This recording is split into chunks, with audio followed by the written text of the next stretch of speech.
whoever's listening to this, there are people that have done what you want to do. They've been the best dad. They've been the best CEO. They've been the best product manager. They've been the best golfer. And they've been the best podcaster. And you have a few decisions. You can make a million mistakes that have already been made by other people. Or you can jump the line and get that wisdom. What should I do? What shouldn't I do?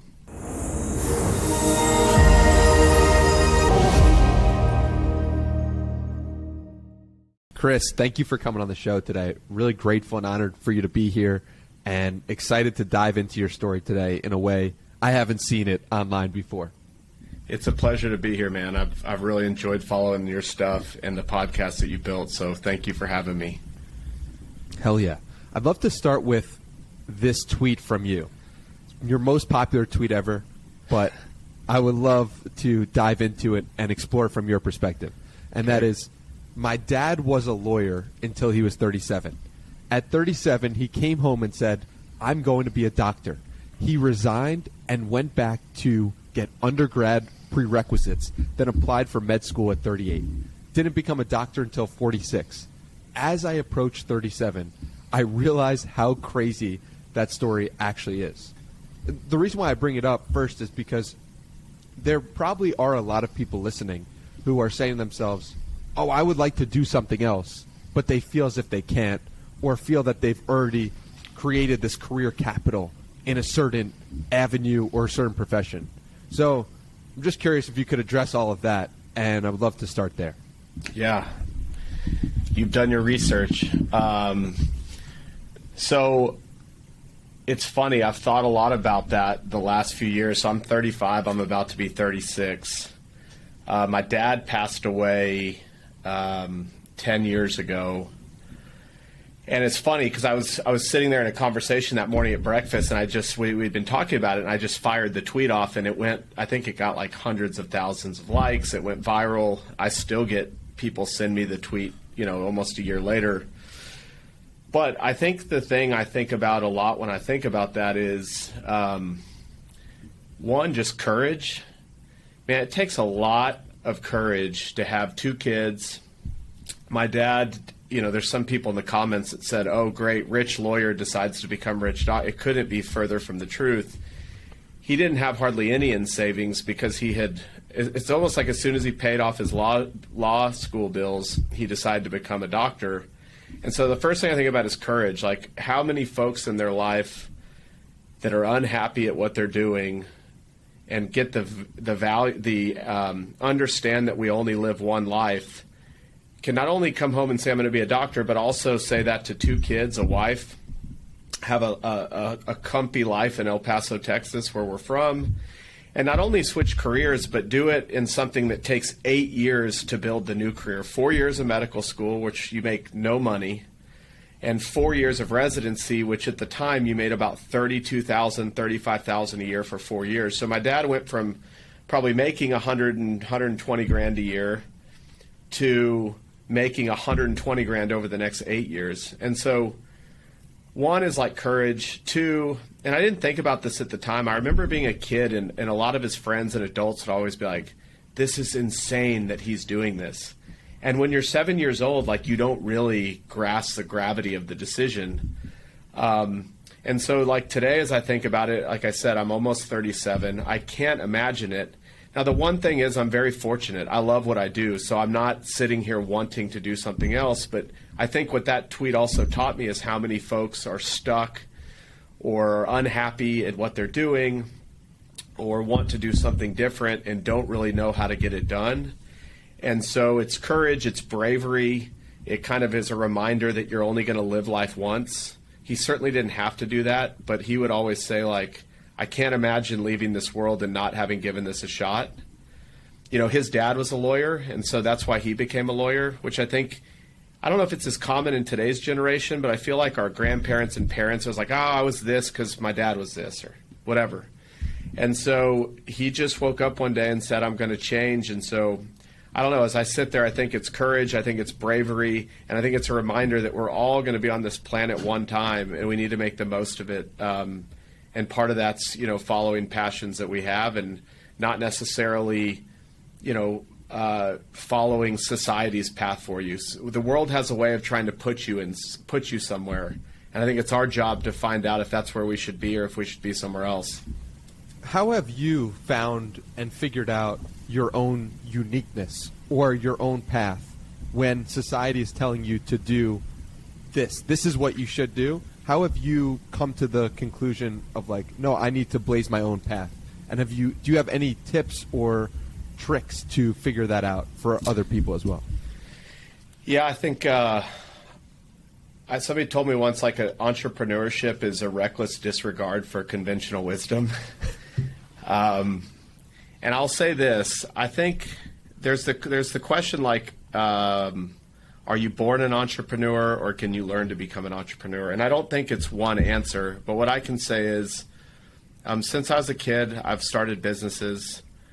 But since I was a kid, I had a really tough time listening to authority, which has been a very big strength and a weakness of mine. Since I was in elementary school, on all of my report cards, the teacher would say, he's smart, he gets along with people, but he really doesn't listen to folks.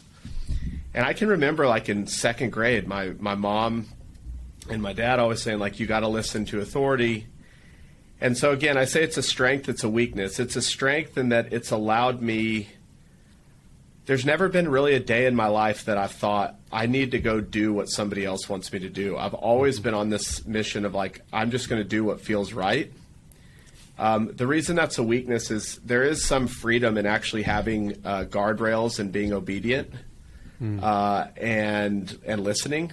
And it's taken me later in life to figure that out. I feel like that's the stage I'm in now. Is I used to think freedom was you can do whatever you want whenever you want. And that can actually, it feels like freedom at first, but you can actually get lost in this world when you have no kind of guardrails. There's something freeing about being obedient to something or someone or some set of rules. Doesn't mean you can't, make decisions that are unique to yourself and follow your own passion. But as I mature more, I'm less on a mission to just have total freedom, and more on a mission to maybe just think critically and think for myself. So you mentioned being an entrepreneur at a young age, and you knew you didn't like authority. Take me through what it was like to sell golf clubs on eBay. Yeah, so I was in high school from 2000 to 2004, and I played golf before that. And so people listening now, they're like, oh, you sold golf clubs on eBay. That is not very original. But back then, it kind of was original. And so, again, what did I love? I loved golf. 2, I saw an opportunity, which was everybody's always buying old golf clubs. And now I think in society we take it for granted that there's always an outlet to sell something you don't want. eBay, Craigslist, whatever. But back then, if you had something and you didn't want it anymore, you either had to have a garage sale or maybe go on Craigslist or maybe call somebody and just say, hey, do you want my old golf club? And so when eBay came out, I would sell my old golf clubs so that I could get money to buy new golf clubs. And then I realized really quickly, oh, wait, there's a lot of people on my team that wanted to do it. And so really, I just became known as the guy that would sell your golf clubs on eBay, and that's what I did. And learned how to, obviously buy some inventory, how to sell it at the time. Learning how to set up a great eBay page was something I still think it's important, but take good photos, have the right listing. And so it was just a scrappy way to make money. But I think, again, it started out of something I was doing every day and saw a need for. And so it was kind of natural that would be something that I do. So going back to the piece about authority and going and not following it and knowing in your heart that you wanted to be the person in control of your own fate and you wanted to be the person who was making the rules for yourself. How do you suggest people who might be listening to this and in a position where it feels as if they currently can't, right? For example, I went to college or was in high school, and I knew that I had this itch to do something more, but I kind of pushed it away because I knew that my parents aren't going to like that I'm doing this. I want to be normal because of what their standards for me are. Like, if you could go back to talk to the 15-year-old kid of myself who's starting a Knicks blog, like, what would you tell that kid? Because I think a lot of those kids are listening to this podcast. Yeah, I mean, like I said, it's some of it's just been natural. I've never been able to think any other way. But I would just remind people, like, the world solves for the average.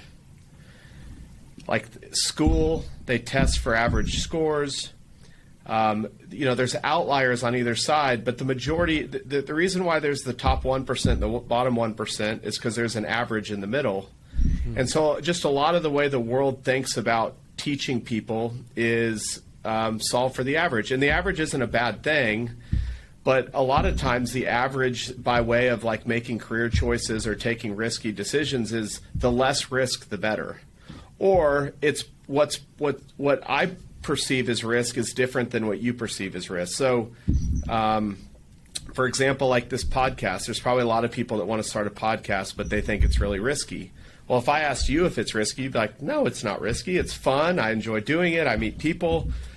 So the things that you get better at making decisions about or do seem less risky to somebody that hasn't yet made the jump. And so I think the biggest thing I could do or offer for somebody to gain confidence that might not have it is don't ask people that haven't done the thing that you want to do if you should do it.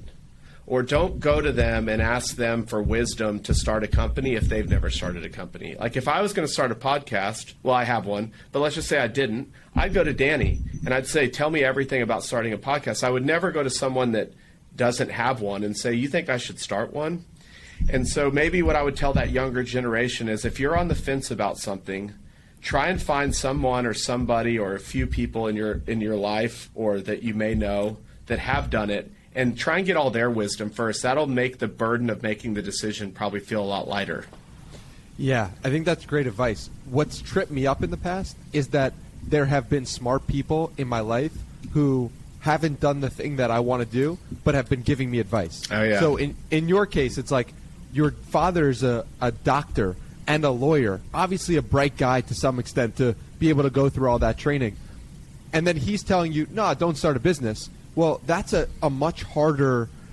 That's much harder for you to fathom because you love your dad and you know he's smart, but he hasn't done what you specifically want to do. So that's like a nuance that I don't think is talked about often.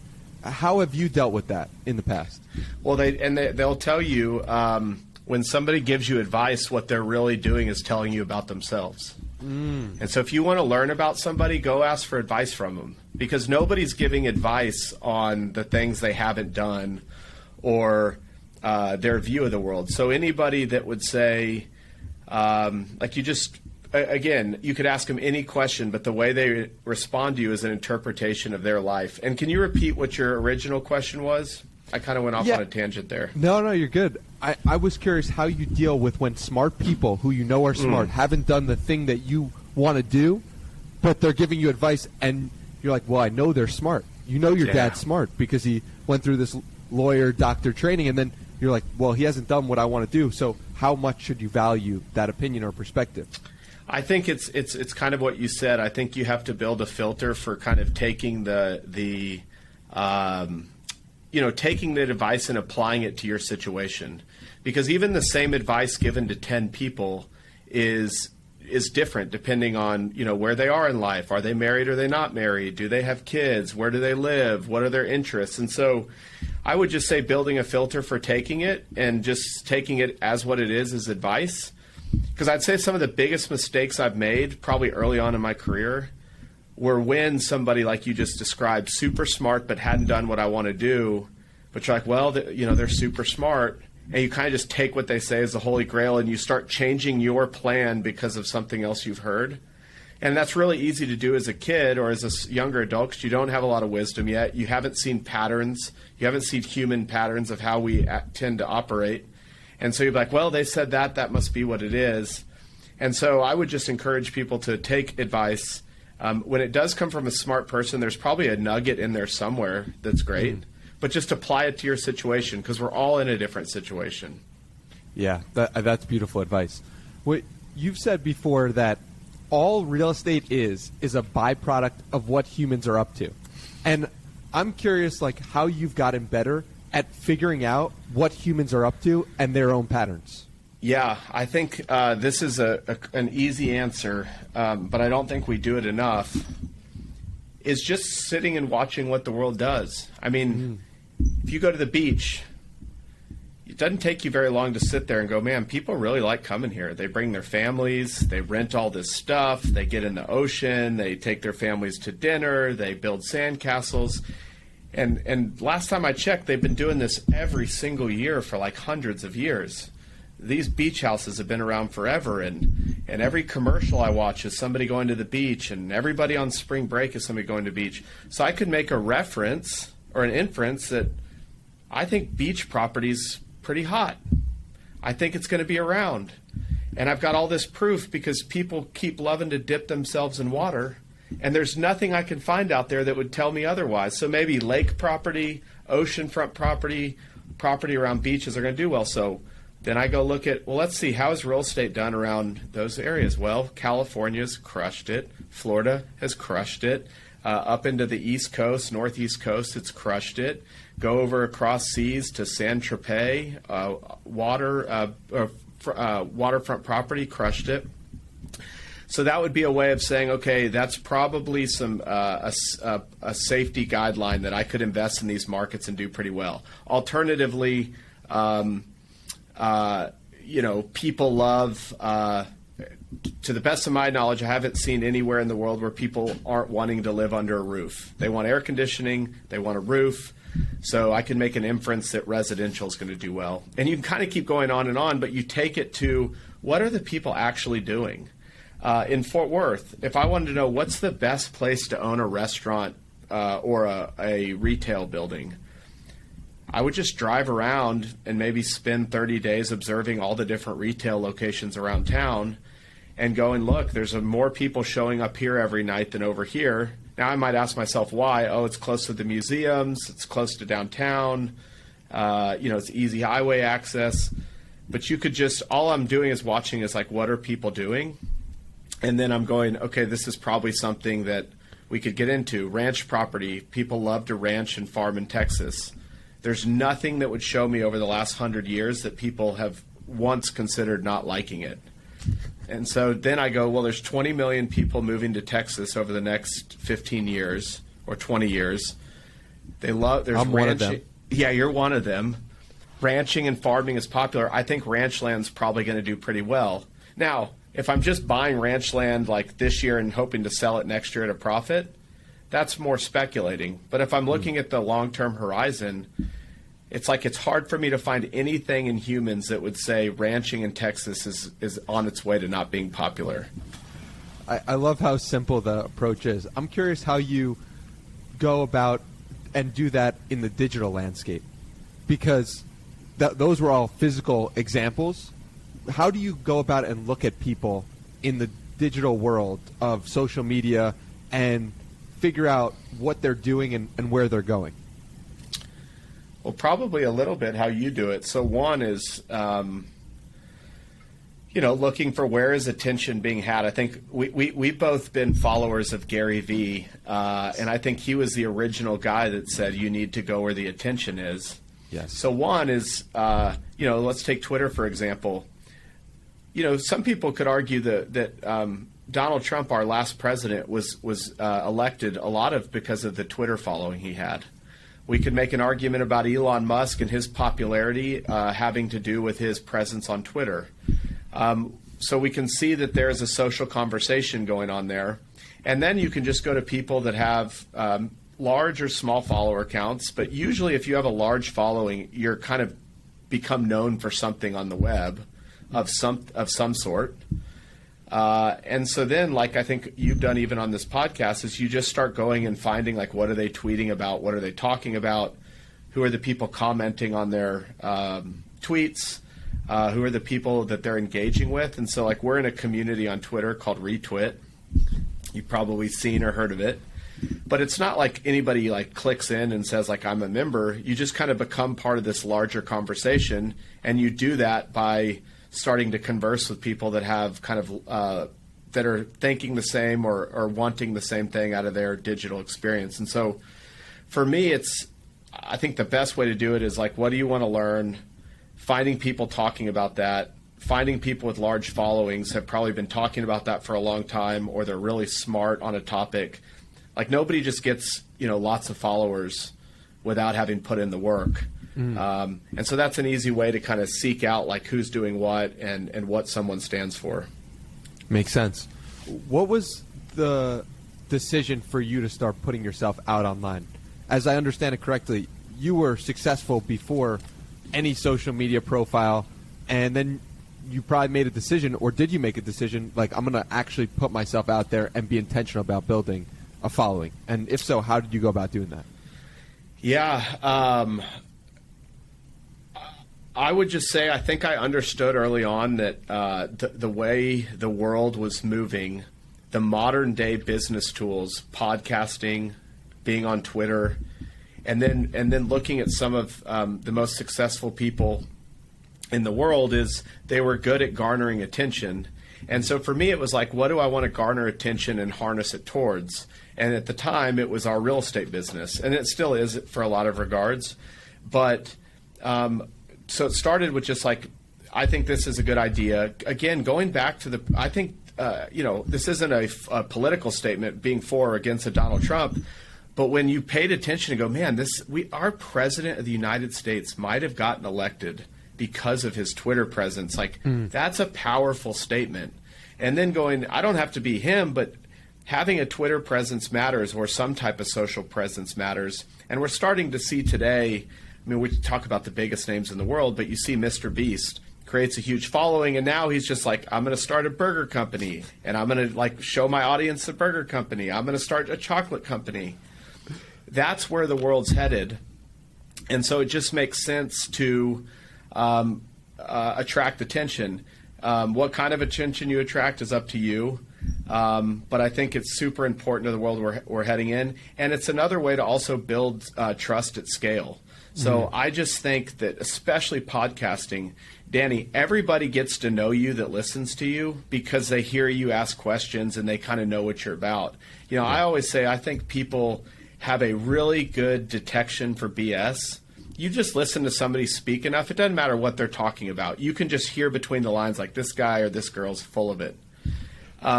So I also looked at it as, how do you build trust as quickly as possible with as many people as possible? And Twitter does a really good job of that because it's more of a stream of consciousness, how you tweet. It's not like I'm posting pictures of like, look at me on the beach. It's not a highlight reel. And then on podcasting, I think you and I can both share on this, is it's the most authentic way of producing content maybe that there is in the world. Yeah, absolutely. What have been some of the unexpected things that have happened or that have surprised you about building your presence online?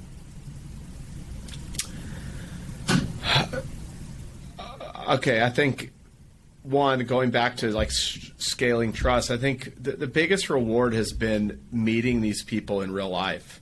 And so what's interesting about the way the world used to be, and still is in a lot of ways, is like if you ask like who are your best friends, they were everybody that lived within a couple miles of you. And that was kind of the reason why they were your best friends, because you saw them every day, they were close, you could go to their house and hang out. Well, online offered this whole new world where not that you get to pick your best friends, but you kind of do. You kind of get to see who you want to hang out with online, who you gravitate towards the most. And what's happened since is I have, hundreds of friends that I've met that I kind of got to choose. We kind of got to choose each other. We have similar interests. We care about the same things. And there's lots of them. And so I think that one of the biggest benefits is, one, the scaling of trust. I rarely meet anybody anymore that's followed me online where those first couple conversations are like getting to know each other. It's almost like we know each other from the second we talk. Like if I came and hung out with you, I would kind of know you. I've been following you for a few months. I kind of know what you're into. We chatted. And so there's these whole new things that are starting to happen where there's these events that are thrown, which are all people online that come together once a year to hang out in person. And so our business, we've done more deals, we've raised more money, we've met new partners, new vendors, and really the most rewarding part is I've made some really great friends of mine that live all over the country, and we met through Twitter. So beautiful. Well, what attracts me to your message too is that this is an obvious thing, getting to know you and hearing you talk, but it's just like you're optimistic about the world. And you have this quote here that says, pessimists sound smart, optimists make money. And it is true for attention as well, in that you can tear people down and gain attention quickly and be pessimistic, but if you're optimistic and giving people a win and help win mindset, it helps promote you feeling better about yourself. It helps the people who are connecting with you. And that's just something I noticed from watching your tweets and going through them. Like, there's no tearing anyone down in anything you're talking about. So could you talk a little bit about that? And particularly, was there ever a time when you felt pessimistic? And if so, how do you get to the optimistic way of being? I think pessimism and optimism, there's just a lot of people that are just pessimists. So the first part of your question, they say you can bark up, but you can't bark down.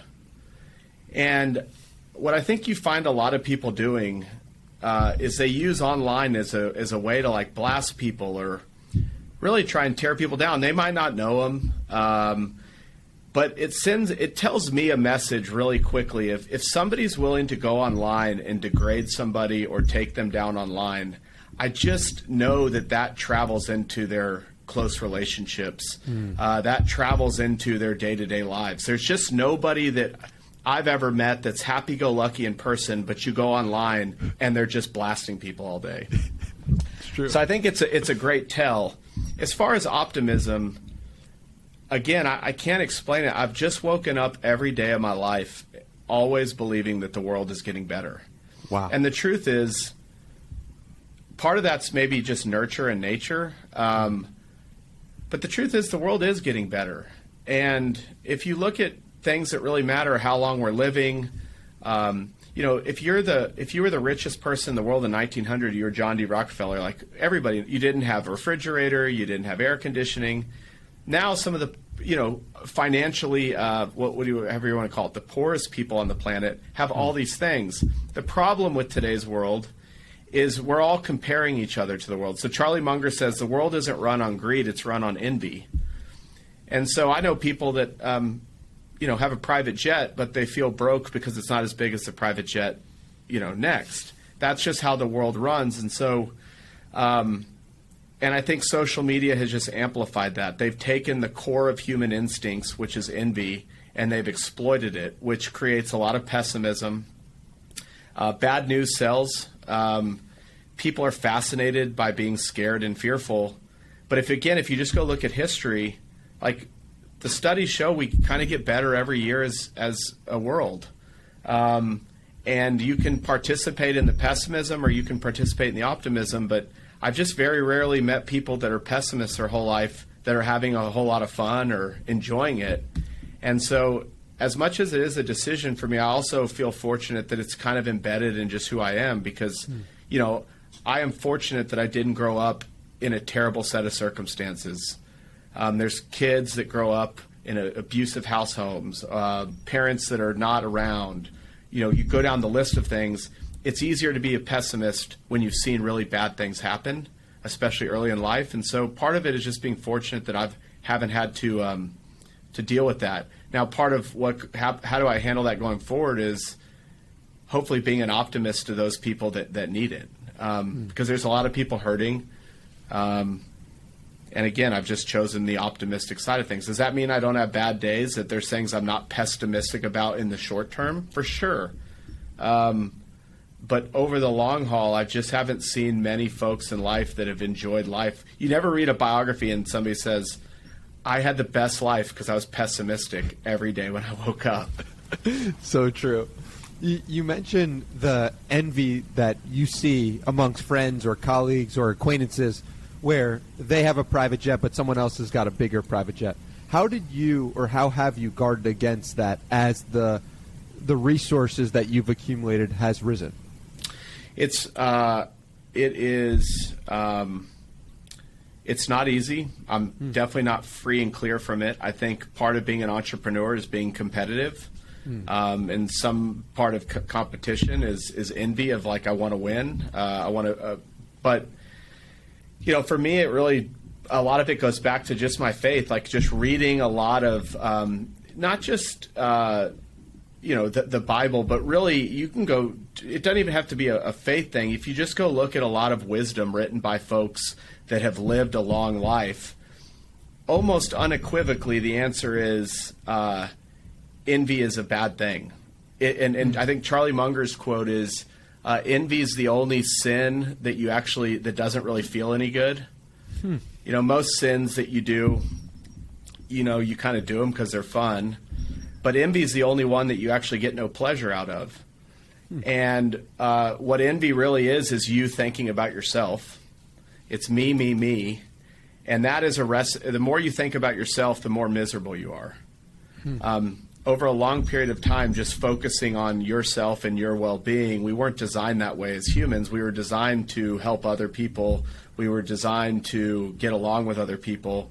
And when you wake up every day only worried about what you have, or more importantly, don't have as it relates to envy, it's just like a one-way road to being miserable. And so I don't think I'll ever meet the guy that was envious of everybody that was also the happiest person in the world. When I was doing research for this, I found out that you give 10% of your income, I believe, to the church. Is that correct? Yeah, we tied to the church, and we tied to several different groups that are near and dear to our heart. I think my wife and I's big deal is we like being on the front lines of like working with the people who are seeing the real benefit and not giving money to huge organizations where you don't really know how the money's spent. And so that has been a great part of some of the success we've had, is how we've been able to pay it back. That's beautiful. Was there ever a time when you were more personally focused, and how did you direct that energy into giving to other people? Does anything come to mind? And do you think that there needs to be times when you're personally focused and then times when you're more giving, or should you be in the giving mindset to other people at all times? Like, how do you think about that?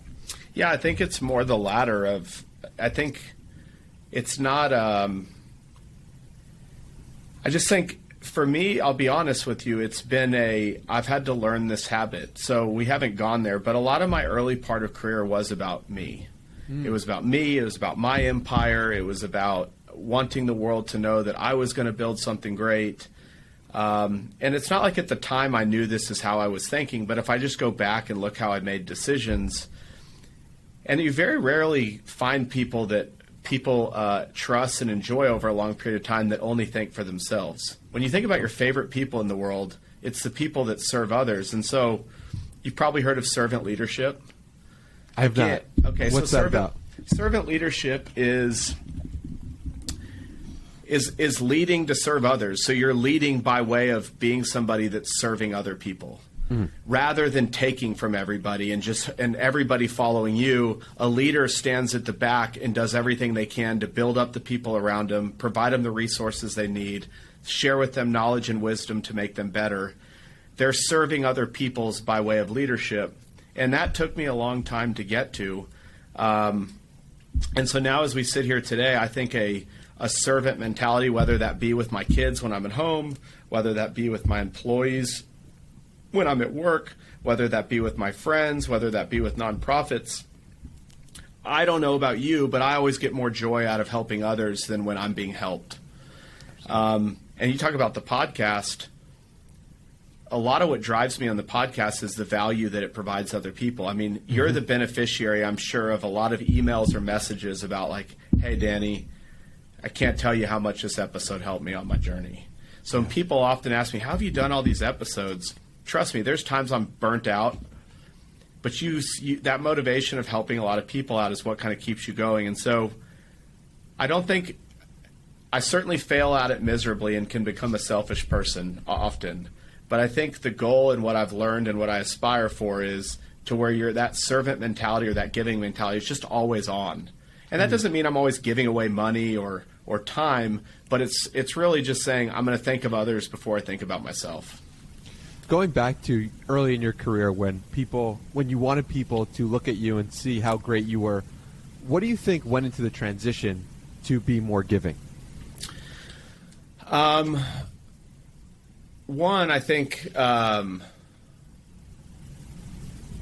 it's what I truly enjoyed doing, but I think what had happened was my mission at the time was to build this empire.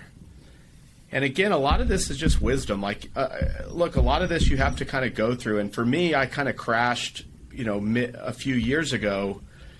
And when I really looked at why I was miserable, it's like I had everything I wanted. I had done everything I had wanted to achieve. I had built a big business. I had bought a lot of real estate. I had made some money, but I still wasn't really fulfilled. And it's because the whole mission was really had to do about me, even though I could sit there and tell you when I feel the best is when I'm helping other people.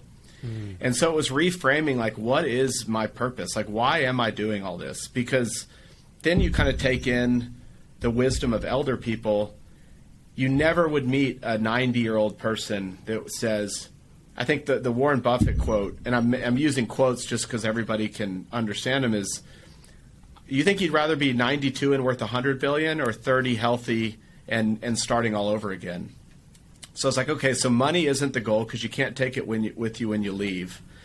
I've never met an older person that's like, I wish I had worked 2 extra days. I'm glad I missed all my daughter's soccer games. So you start going like, what are the older people that have been through this life really telling you? And none of them are telling you the things that we believe at young 20s that we should be doing. Now, that's not to say don't work hard, don't chase your dreams. I'm all for that. But it's framing like why you're doing it. And for me, the why was about myself, and that's where I started to become very miserable. It was before I changed the lens and said, my purpose here is to help as many people achieve their dreams as possible, that, one, the work became more fulfilling, but that really is how the world should work. That's how we're designed. We are here to help everybody around us. And for those that have success, it's a core value of mine. It's like, if you've had any bit of success in this world, I believe you have a strong moral duty to pay that forward to whomever could use it. It's so funny you go to the older people for wisdom, because I've often thought about, what if the podcast was just me interviewing 80-plus-year-olds? Because it's like, those are the people who have lived the longest, who have the most wisdom, who have seen it all. So, like, why isn't there a podcast out there that is literally just 80-plus-year-old conversations? And my grandparents are listening to this and smiling. But you've said before that you've never met an older person who wishes they had less children.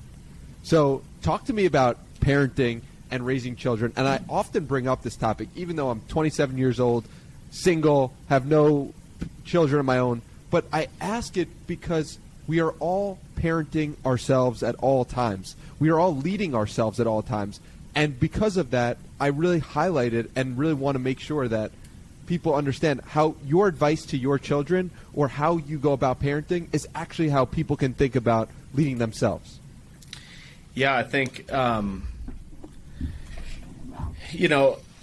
parenting changes you. Again, part of my transformation was becoming a parent. A great parent, in my opinion, is a selfless person. You're taking care of these people that can't take care of themselves. You're teaching them lessons that you hope that they'll take on with them in life. Because once they go out of the house, they're responsible for who they are, for who they become. And there's nobody in life that has a bigger impact on that than I think the parents. And then again, just talking to people, we have 3 kids. But I just felt like I asked a lot of people about kids, and I think there's a quote like, the days are long, but the years are short.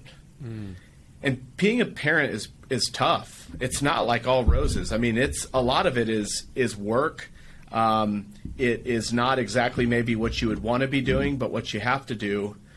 But as life goes on and you get older and older, there's just very few people I've ever met that aren't ecstatic that they have these families and they have these kids. And so they'll often say, I wish I had more. And that was a lot of the advice I've been given, not only because they're your family and you love them, But as the phases of life go on, those kids are mean different things to you at different stages in life.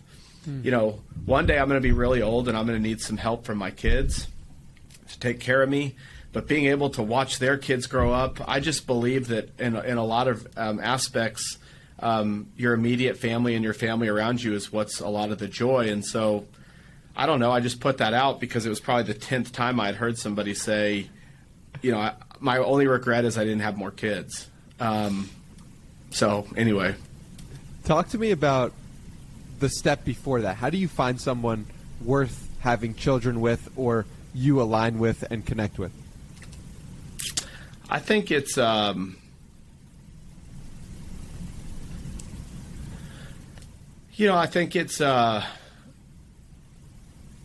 it's finding someone that has similar values to what you have. I think that the world's view of marriage is flawed. The movies show marriage as this constant honeymoon. I don't think that's what marriage was designed to be. Again, marriage is supposed to make you less selfish. You are splitting a life with somebody. You are hopefully making a commitment that you're mine forever, till death do us part, through sickness and health. And so again, marriage is not designed, in my opinion, to just be this honeymoon for 60 years. What marriage actually does is it teaches you to be less selfish. It teaches you how to deal with problems, because ultimately what you mostly find is most people get married, they think they know each other, and then they get married, and then they really start to get to know each other. Almost unequivocally, unless you're someone that's dated your girlfriend or boyfriend for 10 years before. But a lot of people, they date a year or two, things are great. You can call it this quote-unquote honeymoon phase. And so for me and for the folks that I've seen marriage do best, like the best marriages that I admire are not because it's a honeymoon. It's because they've learned how to work through issues. They've learned how to respect each other. They've learned how to give and not, be selfish. They've learned how to forgive each other. Marriage is like a constant forgiveness. You're constantly forgiving. I constantly need forgiveness from my spouse. It's showing them grace. It's having humility. And so there's a lot to marriage beyond just what you would think in the movies, which is, cool vacations and always romantic love petals. I think for me personally, it was somebody that would ultimately make me a better person. And I think that's what marriage is a lot about. As far as how to find that person, I think for me it was you just kind of knew it once the chemistry was right. Tinder came out 2 weeks after we started dating. I remember dating my wife, and I remember all my buddies. This was like 2012. We met in May of 2012. I think if you looked it up, like Tinder came out like a week or two later, and they're like, "Oh, there's this app."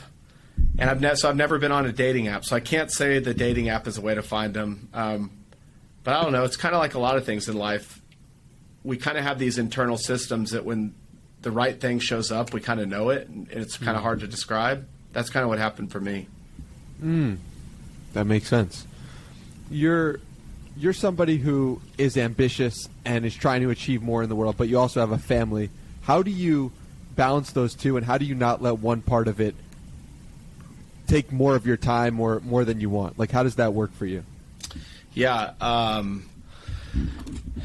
So I'll tell a quick story. So talk about mentors. There's a guy in my life, Pete Chambers, who when I was like 28, I was working all the time. I was rarely home. I thought I was doing all the right things.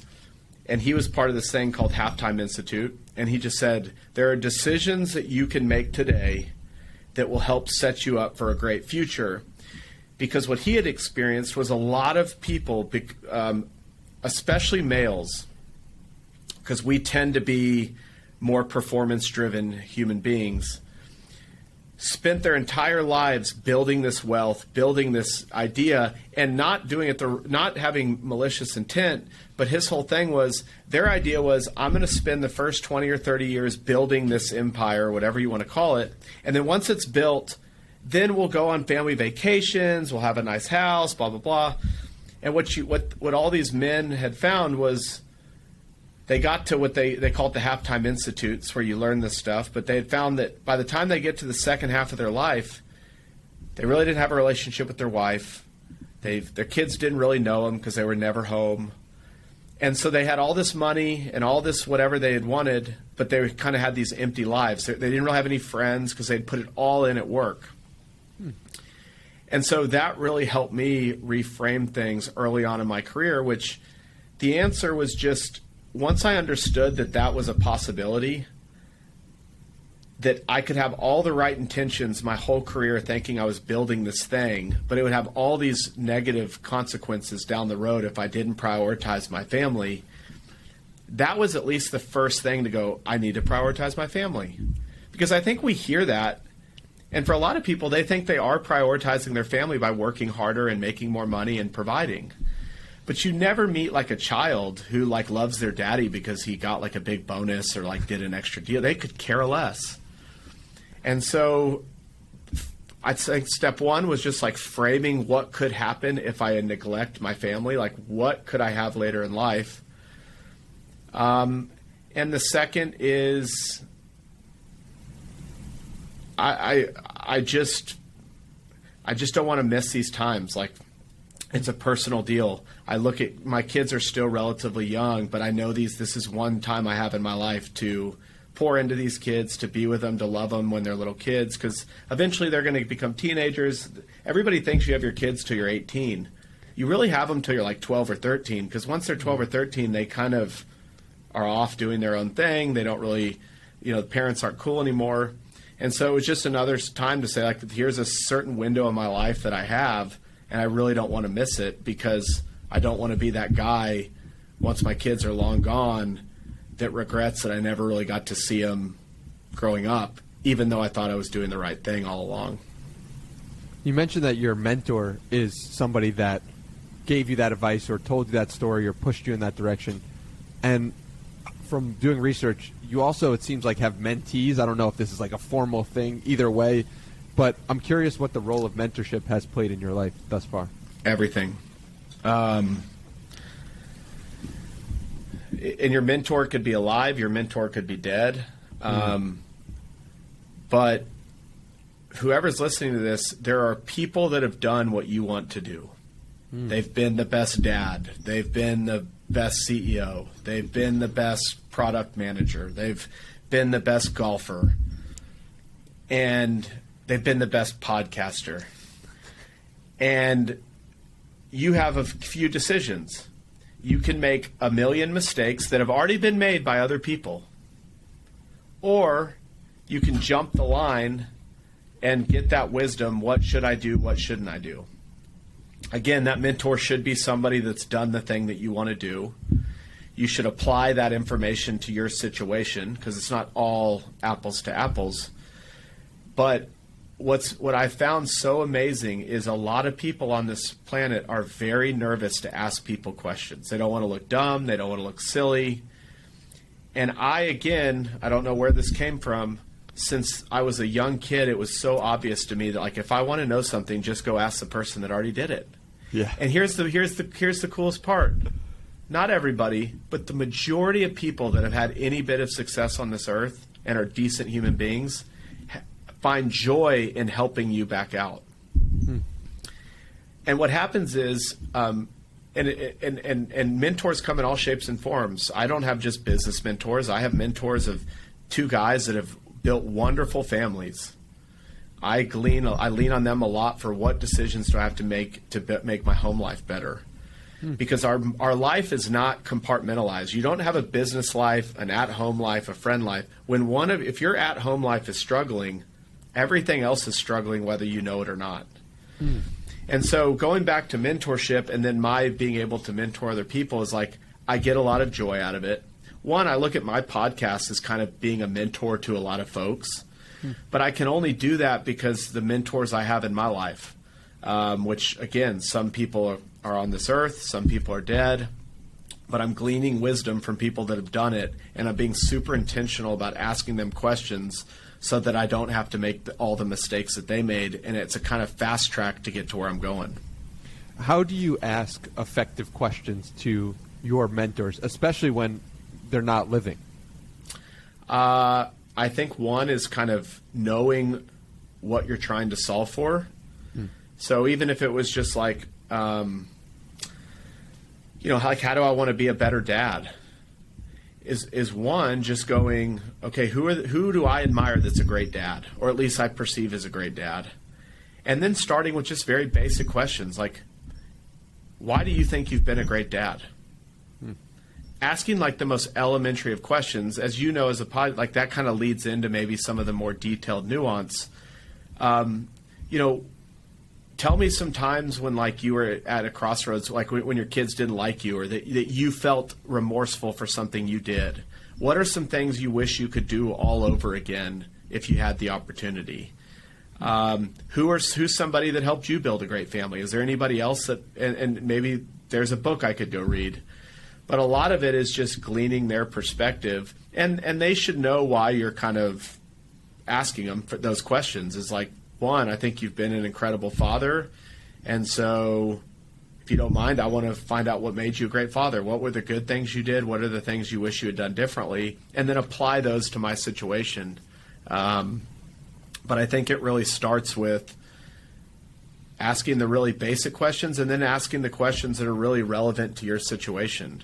And what I've found through podcasting or through having mentors, it's not the really complex, complicated questions that get you where you're going. It's like the really simple ones that kind of start moving the ball and kind of help understand who someone is. That makes a lot of sense. I'm curious, what are the routines or the habits that you are non-negotiable for you and that keep you on the right path every day? Could be little, could be big. It's up to you. I have to admit, you especially on Twitter these days, you find these people that they wake up at 4:30, they take an ice bath, they blah blah blah. Those are all great. I'm not that kind of person. My non-negotiables right now at my life are, I take my kids to school 4 days a week, so I plan absolutely nothing. Unless I'm out of town, there is nothing that is going to change that. Why? Because it gets me 30 minutes with my kids every morning. So that's a non-negotiable. I read quite a bit, and so I'm getting better at blocking time to read. I try and do a date night with my wife a couple times a month. And you notice like what I'm telling you is how to protect my personal life, my home life, because for me, and again, we don't have to go down here. I am somebody that is recovering from almost blowing up my whole home life, chasing the business world. And so what I realized was my business world started being affected as I let my home life go. And so it was reframing what's going to become important. Now my 6-year-old just started soccer. I'm not missing one of her soccer games. You could have the greatest party ever. I'm not missing her soccer game for that party. And so what I've learned is when my home life is amazing, other parts of my life begin to open up. But really, I don't have any like strict mandates. I have a Bible study twice a week I go to. But if I looked at my calendar and just said like these are the things that are every week, it really has to do with everything outside of work that I want to keep fresh, because it makes showing up to work, one, more purposeful, but two, just a lot easier when you're not coming into work with all the stress going on in your personal life. How has making lots of money changed you or impacted you? I think for me, it didn't really change my spending. I'm not like a spender, so I don't wear fancy watches, or you'll never really see my things become important. I think what it's done is, it has definitely made certain areas of my life easier, but it also makes other areas of your life more complicated. It, I think, puts a much bigger responsibility. Again, in my belief, it's not my money anyway. I'm playing with God's money.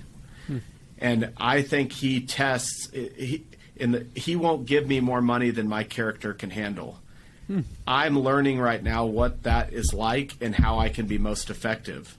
So it's put more pressure on me to do something with the gifts I've been given. But it's made it easier to help people. Obviously, my life's become easier. There's certain things I don't have to worry about anymore. But, there's money. Who knows where time will take, what will happen as time goes by. But money, more problems is a great rap song that was a top seller for a reason. But it really means something. We have money. I think that what I'm trying to say is money has a way of magnifying who you are as a person. So if somebody's naturally a giver, when they get more money, guess what? They give more money. But if somebody is not a giver and they get a lot of money, you can now kind of see that person, and that person then becomes maybe what you'd call greedy, or they're not very giving, and you would know that because they have a lot of resources, but they don't help anybody out. If you're poor and you don't give anybody any resources, it's like, well, you had nothing to give to begin with. But the expectation that society, your family put on you is different. And so I think it's something that people need to relearn about themselves. And I'm always reminded, it's not my money to begin with. And any bit of wealth that I create will magnify who I am as a person in the long run. So making money, I'm sure, feels like a high because that is a success that you aim to achieve. But then the lows I want to talk about as well, because I believe during COVID you were under the impression that it was possible that your business, everything you had built, was going to go away overnight, basically. So take me through the low of that and how do you navigate through that. And also, you can feel free to highlight some of the mistakes or some of the things you've did well in that time that you might not have mentioned in other places. So I've been vocal on the record when COVID hit. Those first few weeks of COVID, I thought I had lost everything. And again, at the time, what my mission was, or my God, was to build this empire or this to make money. And so when you tie yourself to that objective and that thing is being ripped out of your hands, you can feel like the whole world is ending. That was a huge wake-up call for me, because what would have really happened if I had lost everything? I'd still be here. I'd still have my kids. I'd still have my family. I'd still have 60 years to go. But in that moment, I felt like this is all being taken from me. And so that was just a huge wake-up call for me. That was a huge, I think if I look back on my life, that will always be because it reframed my life. What was most important is not what I was nervous about in that moment. I wasn't even thinking about my health. I never thought, I thought about the business. I wasn't thinking about anything else except for this business. So again, for me, it was maybe an inflection point just to go what have I been prioritizing and what have I been idolizing? Now, what that did for our business, though, on just pure business terms, I have an amazing partner, Jason, and an amazing team. And what we learned from that was the best companies in the world understand their financial position, their cash position, the big levers that are making that cash position or that financial position happen. And so what we learned there was, and the worst businesses have kind of no idea what's going on. And you'd be shocked, businesses that have been around forever that still don't really understand their financial position going into something. So for us, COVID was an amazing opportunity to prioritize that no matter where we were in the market cycle, we always knew where we stood and what we would need to do to achieve a certain result or why things were happening the way they were happening. Clearly, shutting down the world for a few weeks and telling people not to pay rent is not necessarily in the playbook. But the gift that we got through COVID was we're going to understand our business in and out.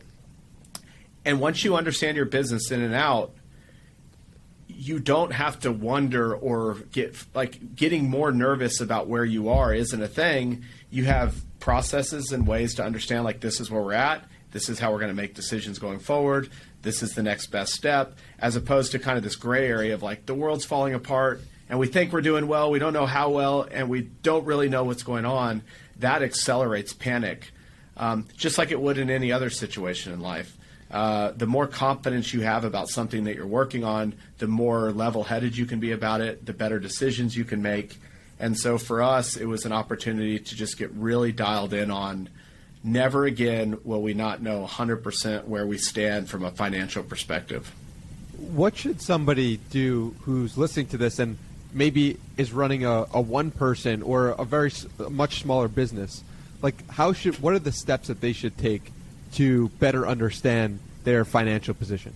I think just step one is understanding that accounting, I think a lot of entrepreneurs, especially first-time entrepreneurs, think of accounting as like this afterthought. I think the smartest thing you can do is prioritize it.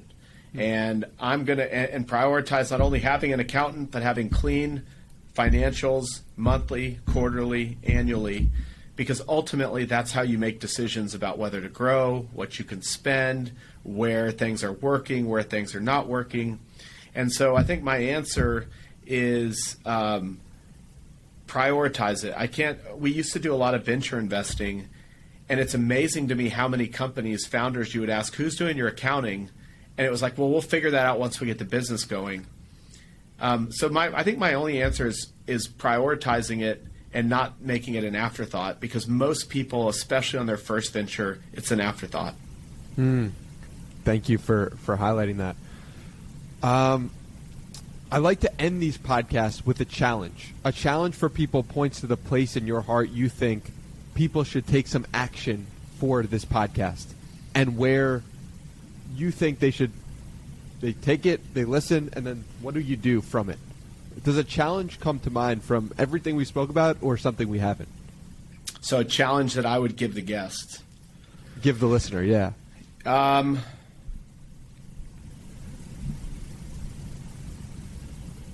Okay. We kind of talked about marriage quite a bit. Yeah. Here's what I would challenge you with. This is an interesting thing that I went through. There's 5 F's, and I'm going to make sure I get them right off the top of my head. Faith, family, fun, fitness, and finances. So that's faith, family, fitness, fun, and finances. Write down 4 or 5 things that you believe about each one of those things. They could be like one of mine under fitness was Warren Buffett says a healthy man wants 1,000 things, a sick man wants one thing. So that's like something I believe about. So it's just kind of things that you believe about those categories, and you can write 4 to 5 of them. You guys each do it separately, and then come together and share your answers and see where you're really alike, where you're really not alike, and you'll learn a lot about your spouse. I'd been married to my spouse 8 years when we did this, and it was incredible to learn a lot that I had never known. In finances, how you think about money, how you think you should spend money, what you shouldn't spend money on. As far as family, like what do you think about when you think about family? So it's not like necessarily a set of goals that you're looking to achieve. It's just more like what are things you believe in each of those categories. So for like fitness, I believe I should work out, weightlift 3 days a week, cardio 2 days a week. That would be my challenge, and then share that with your spouse. I think you will learn a lot about your spouse. I think you'll get on the same page of a lot of things, and you'll find ways to please your spouse that you didn't know you could do before. I love that. What would you suggest to people who are single? If you're single, what is a challenge I would give you if you're single?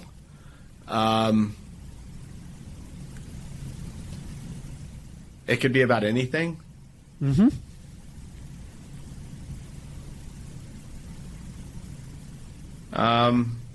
Listen to every episode of the Danny Miranda podcast. No, I'm kidding. If I could give a challenge for a single person, okay, it would probably be something, again, from the Halftime Institute. It's called a life map. But in its most simple form is like, where are you? What are the things that you hope are happening in your? Like, if you were 60 years old and you were sitting in a room and you were telling somebody, here is where my life is at right now. Pick a date in the future. What are the things that are happening in your life when you're 60? Do you have a business? Do you have a wife? Do you have kids? Are your kids in school? Where? I mean, you can craft that message however you want. I think there's a lot of power in, one, understanding what your dreams are. Not a lot of people ever just put them on paper. But then you can kind of back into that. It's like, okay, I'm going to be married when I'm 60 to a wife that is, this is what she cares about, and blah, like, get as detailed or as undetailed as you want. But a lot of cool things happen when you kind of have the end in mind and you can kind of work your way backwards.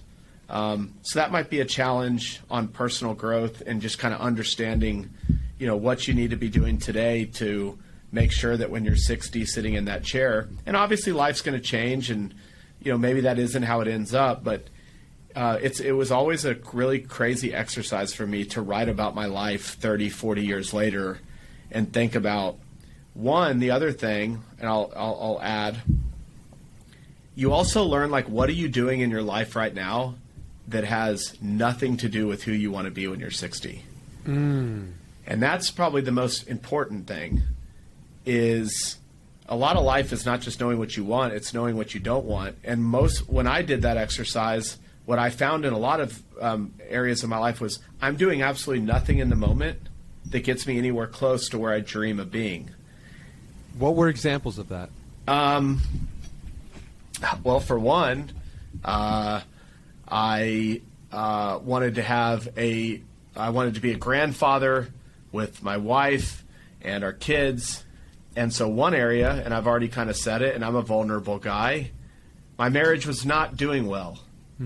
How could I be a 60-year-old man with a happy marriage and grandkids running around the living room if I wasn't even sure I was going to make it to 60 being married? I need to get my marriage in order. And that's going to take a lot of work. Okay, I'm going to start working on that. Fitness-wise, I didn't want to be 60 and be the 60-year-old that could barely get around the house. And in today's world, there's plenty of opportunities to be fit as hell by the time you're 60. So maybe I start working out or just doing something now, because fitness is a lifelong journey. Before that, I was the, work out for a year, then gain 30 pounds, then lose it all. Then, that I was on a roller coaster. No, fitness is going to be a constant thing in my life. And just lots of things. It was like business wasn't going to define me when I was 60. I didn't want to die, and the only thing people could say about me was, well, he built a great company, but we can't say much else. But I'm telling you, 5-6 years ago, that was, at least in my heart, maybe that's not what other people would say, that's probably how I thought I would be known, was he built a great company, didn't know his kids, didn't really want a great husband, never was there for his friends because he had no time for them. But hell, you should see his business. It was awesome. It's like, that doesn't cut it. And again, all these things I'm saying, I don't think anybody ever intentionally wakes up and goes, I'm going to destroy my marriage, I'm not going to be a good father, and I'm going to be a bad friend. That's just kind of the actions that they take. And so you asked like some examples of how my future self, there's things I could do today. Those are a couple, but there was many that would need to change today. How do you want to be remembered, Chris? Oh, man. I want to be remembered. I just want to be remembered that I took what I had and I helped as many people along the way as I could. My kids, my wife, that I treated people respectfully, that I showed them grace, that I was a good friend, but really that I just cared for other people and put them first. And if I keep doing that in life, like, I think the other parts of life will continue to work themselves out. It's as soon as the world becomes about you and you only that things start to crumble. I just don't think our purpose on earth is to take as much from the world as we can and then take off from earth. I think the world is to give as much to the world as you can and then take off. I appreciate your vulnerability so much, man. Like, it's really special to see. It's cool. I'm really honored to have spent so much time here today with you and for you to go so deep. Is there anything you'd like to leave the audience with send them to the place you want to go, or you want them to reach you, or just leave them with a message?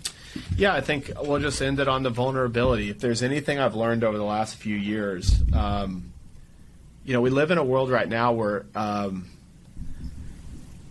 really all we're seeing online is just highlight reels of people. And we're not really learning the real people behind, because we all are struggling with something. We all have insecurities. We've all done really stupid things that we wish we hadn't done before. And the best way that I have found about moving forward is, one, sharing those. You don't have to share them on a podcast, but I was not a very vulnerable person for a long time. And especially males are taught to be very strong and never show weakness. And that is a recipe for disaster. So I would just encourage somebody, if you have trouble being vulnerable has been one of the most therapeutic and life-changing things in my world. As far as how you can reach me, Fort Worth Chris on Twitter. I have a podcast, the Fort Podcast with Chris Powers. You can listen to that after listening to Danny's podcast. Or you can go to thefortpod.com. Those are the best ways to reach me. And then our company, of course, fortcapitallp.com. Awesome. All linked below. I appreciate you so much, Chris. Keep doing what you're doing. I'm so excited to hopefully one day do this in person. Thank you so much. Thank you, Danny. I would love to chat sometime.